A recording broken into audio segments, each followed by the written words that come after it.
Merci, Monsieur le Directeur Général. Je cède la parole à Gérard Leseul. Merci Madame la Présidente.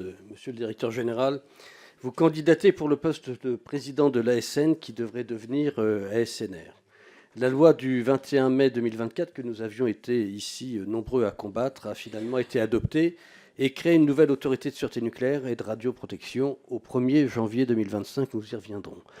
Mener une réforme d'une telle ampleur et d'une telle complexité en moins de 7 mois ne nous a jamais semblé réaliste, encore moins aujourd'hui, après les propos tenus récemment par les présidents de l'ASN et de l'IRSN. J'ai compris que vous ne remettiez pas en cause la date de fusion, alors j'ai plusieurs interrogations.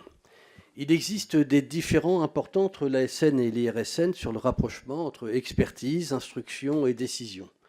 L'organisation transitoire de l'ASNR, qui serait mise en place au 1er janvier 2025, semble procéder à une simple juxtaposition des unités d'expertise de l'IRSN et des unités d'instruction et de décision de l'ASN. Alors, quelle est votre vision de la séparation entre expertise et décision au sein de la future ASNR ? Vous paraît-il souhaitable que des personnes soient experts un jour et décideurs le lendemain ? Vous paraît-il souhaitable que des experts soient sous l'autorité hiérarchique d'une personne en charge de la décision ?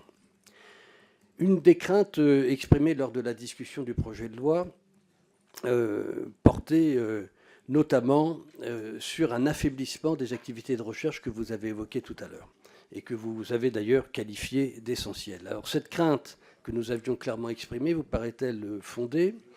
Quelle place doivent occuper les recherches en sûreté, en radioprotection de l'homme et en radioprotection de l'environnement au sein de la SNR ? Comment comptez-vous garantir le plus haut niveau de recherche au sein de la SNR et comment comptez-vous attirer des chercheurs de haut niveau au sein d'une autorité administrative ? Une autre crainte exprimée concerne la réduction de la transparence, là encore qui a été évoquée précédemment. Et vous semble-t-il utile de publier les avis des experts en toutes circonstances ou bien estimez-vous que des situations particulières exigeraient de ne pas publier ces avis ? Enfin, les activités d'expertise portées par la Direction de l'expertise nucléaire de défense de l'IRSN vont être transférées au ministère des Armées, ce qui va nécessiter la mise en place d'une convention afin que les experts spécialistes de l'ASNR puissent contribuer à l'expertise sur les installations nucléaires de base secrète. Comment comptez-vous contribuer au maintien de la cohérence entre sûreté civile et sûreté de défense ? Inversement, l'expertise sur la sûreté des installations nucléaires civiles ne sera pas au sein de la SNR. Alors, comment comptez-vous garantir le maintien de la cohérence entre exigences de sécurité et exigences de sûreté ? Il reste moins de 50 jours ouvrés avant le 1er janvier. Il nous semblerait plus sage pour la sûreté et la sécurité et donc pour la protection de nos concitoyens de reporter la date de réalisation de la SNR. Faut-il la reporter de 6 mois ou de 12 mois ? Merci. Merci, Monsieur le député. Monsieur le Directeur Général, je vous laisse la parole. Merci beaucoup, Monsieur le député Leseul. Là encore, beaucoup de questions. Je vais essayer de les présenter de manière synthétique. Expertise-décision. Tout d'abord, bien insister sur le fait, comme vous l'avez dit, qu'au 1er janvier, on juxtapose les directions et que donc, on juxtapose les processus et que donc, on ne change rien. Et donc, les processus vont continuer à bien fonctionner. Et je tiens à le dire tout de suite, et je le redirai pour la question du 1er janvier, il n'y a pas de raison d'avoir un fonctionnement dégradé sur les fonctions métiers et sur les fonctions essentielles de la sûreté. Il n'y a pas de doute là-dessus. Et d'ailleurs, ça a été dit lors de votre audition, au sens où, sur les processus, il n'y a pas de débat. Madame Hervieux, ici même, avait souligné que les débats, ils portaient bien sur l'organisation, et l'organisation, c'est un sujet qui est devant nous. Pour traiter cette question de l'organisation qui est complexe, je pense qu'il faut repartir des objectifs. Qu'est-ce qu'on veut faire ? On veut d'une part avoir des expertises bien articulées avec la décision, ça c'est l'enjeu des processus, et ensuite il y a des sujets qu'on veut traiter. On veut traiter quoi ? On veut traiter les enjeux de programmation pluriannuelle d'instruction. On veut programmer, on veut travailler sur partager les grands sujets émergents. On veut partager la gestion des compétences. Parce que si ce sont des postures différentes, si ce sont des métiers différents, ce sont quand même beaucoup des compétences assez proches. Un instructeur sur un dossier complexe, il a aussi une compétence technique de la même façon qu'un expert. Peut-être moins pointue, peut-être différente, peut-être plus intégrante, mais il a quand même une expertise. Et plus généralement, il y a un enjeu d'animer les communautés. Ce que je dis à ce stade-là, c'est que je ne sais pas quel est le bon outil dans la boîte à outils du management des organisations qu'il faut utiliser. On peut parler de management hiérarchique, si en fait la communauté est très forte. On peut parler de management fonctionnel, on peut parler de management matriciel, d'organisation matricielle, on peut parler d'animation des communautés. Il y a vraiment une gamme très très large d'outils. Et mon sentiment, c'est qu'il faut qu'on commence à expérimenter, probablement par domaine, pour voir ce que l'on peut travailler pour assurer justement cet effet de communauté tout en étant respectueux des processus. Sur la recherche, j'ai esquissé pour moi quels étaient les enjeux, notamment en termes de programmation. Qui dit programmation dit moyens, bien évidemment, mais dit aussi priorité. Je constate aujourd'hui, mais peut-être que ça existe en interne, mais qu'en tout cas dans les documents publics extérieurs, pour ce qui est de la recherche de l'IRSN, il y a d'une part un document extrêmement stratégique qui remonte à l'époque de M. Repussard, qui fait une quinzaine de pages, qui est très littéraire.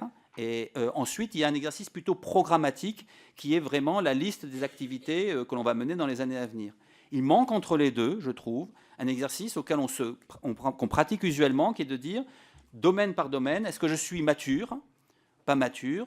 Est-ce que j'ai des gains de connaissances nécessaires? Est-ce que j'ai un enjeu de maintien des compétences?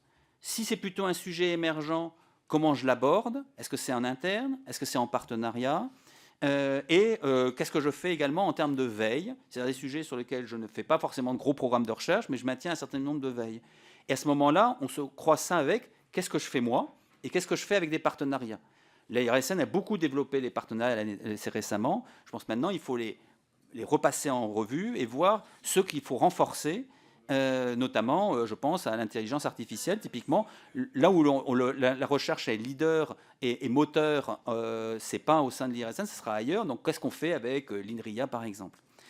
Après, je ne vais pas aller plus loin parce que sinon, pour les collègues de l'IRSN qui m'entendent, ils vont constater que je dis des bêtises et que j'atteins mon seuil d'incompétence. Mais par contre, c'est bien ça qu'il faudra construire dans les années à venir. Vous avez évoqué sur la transparence en prolongement de la question précédente. Est-ce qu'il y a des avis qu'il ne faut pas publier? Il me semble qu'il y a des règles en matière de secret industriel ou il y a des règles en matière de secret de la défense qui s'appliquent. Et j'ai aussi une expérience, c'est que ça s'applique très très peu. Et ça concerne extrêmement peu d'avis. Donc je ne vous dirai pas qu'il n'y a jamais d'avis qui peut poser ce genre de questions, mais de manière générale, ils sont rédigés et construits de façon à pouvoir être rendus publics.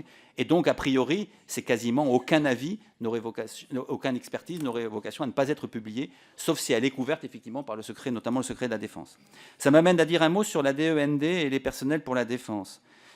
Avant même, d'être nominé pour cette position, c'était un souci que j'avais, que cette réforme ne conduise pas à éloigner les équipes de la DEND de leurs collègues du reste de l'expertise. C'est valable dans les deux sens, c'est-à-dire que la DEND elle a besoin d'expertise du reste de l'IRSN, mais l'IRSN a besoin de l'expertise de la DEND sur les petits réacteurs, sur les questions de sécurité. La sécurité, vous savez, c'est un sujet récurrent. Est-ce qu'il faut la rapprocher de la sûreté ou ne pas la rapprocher de la sûreté? Il a été décidé de les conserver séparément, mais pour autant, ils doivent se parler. Donc c'était important que ces liens se maintiennent et que là aussi, la communauté de l'expertise soit maintenue. Alors, je suis déjà tout d'abord rassuré par le fait que les équipes de la DEND ne bougent pas du site de Fontenay. La deuxième chose, c'est bien évidemment, il faudra établir des conventions entre la DEND et la SNR pour continuer à avoir ces échanges de compétences. Et enfin, après avoir passé 5 ans au cabinet du ministre de la Défense, je connais suffisamment le secteur pour savoir que je maintiendrai une relation très proche avec le DSND, qui est donc l'autorité de sûreté de la défense, afin d'assurer une communauté de concepts et de méthodologies en matière de sûreté, tout en laissant la DSND s'adapter aux conditions spécifiques de l'exigence opérationnelle de la force de frappe. Voilà. Merci.